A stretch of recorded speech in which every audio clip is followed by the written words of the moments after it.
Hello and welcome. I'm Jenny Hall. Thanks for joining me for another tutorial. Today I'm creating a scrapbook page with a photo that we recently had with my son and my husband. It was the last day of preschool and they had an event outside called Fun in the Sun. This photograph does not give me any specific inspiration to use for anything, so the only thing I figured that I could build on is the aquatic theme. So I grabbed my Sea of Texture stamp set and I thought I would add a fun and whimsical looking octopus to accent the aquatic theme. The colors that I'm using are complementary of the designer series paper that is really going to set the tones for the card. The paper pack is called Tranquil Textures, so I'm going to use some of the pretty tones from that card pack and add in a punch of green to accent the green grass that's in the photograph. It's an unexpected color combination, but I feel like it needs to have something tied into the photograph. The octopus is stamped ombre style, and with my Stamparatus I'm able to add color, and then with a damp microfiber cloth I can bring some of that color away and make it into a gradient look. This is easy to accomplish with sponge daubers or with a microfiber cloth, whichever one works better for you in your crafting. I'm adding a little bit more enhanced color to certain areas to bring up some of the shadows. There are some parts of the stamp of the octopus that are open line, and I'm going to take that opportunity to fill them in with that bright, lively granny apple green color. If you follow my channel and my projects, then you're seeing a lot of granny apple green, and I'm really liking how it's so very striking in my projects. Because I'm using Shimmery White cardstock, I'm able to add a little bit of watercolor accents and it won't damage my paper at all.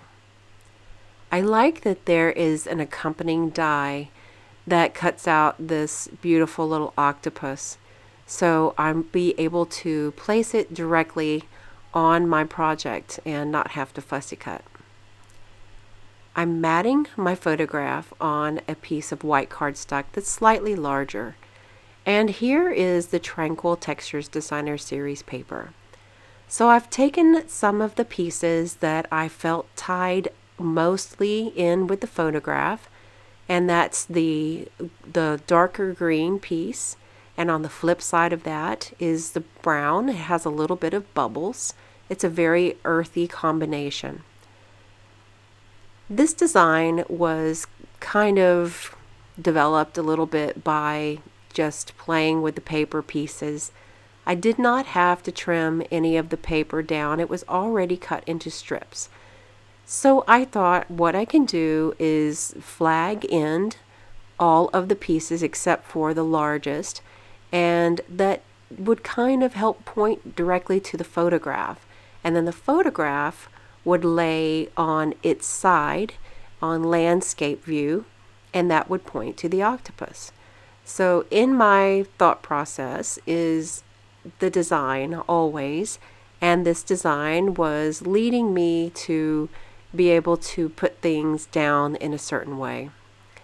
All of the little flag ends are moving my eye around so that I'm able to see everything and not just rest in one place.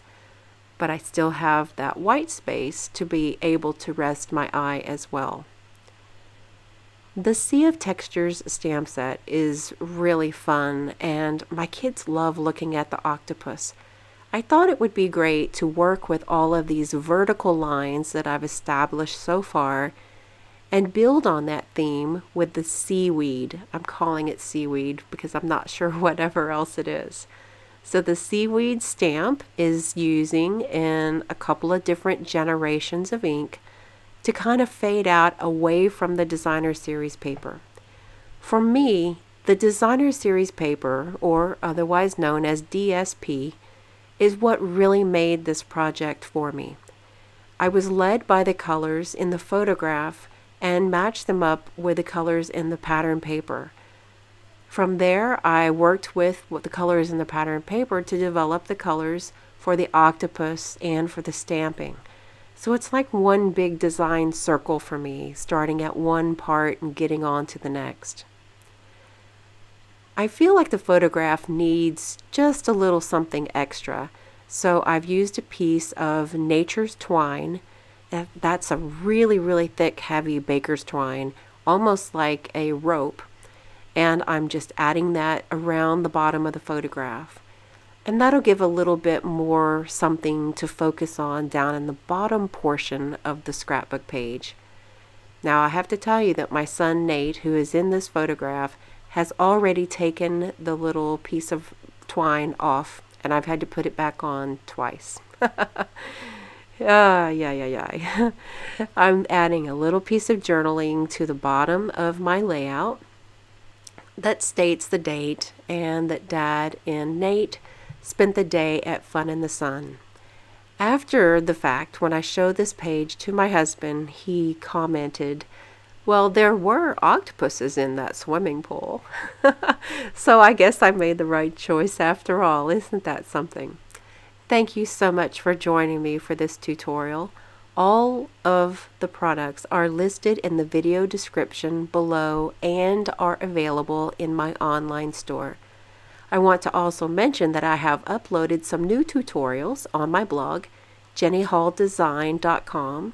Go over and click on the tutorials page, and you can download and purchase the tutorials, or you can earn them. Thanks for joining me today. I'll see you next time. Thanks for watching the video. Have a good day!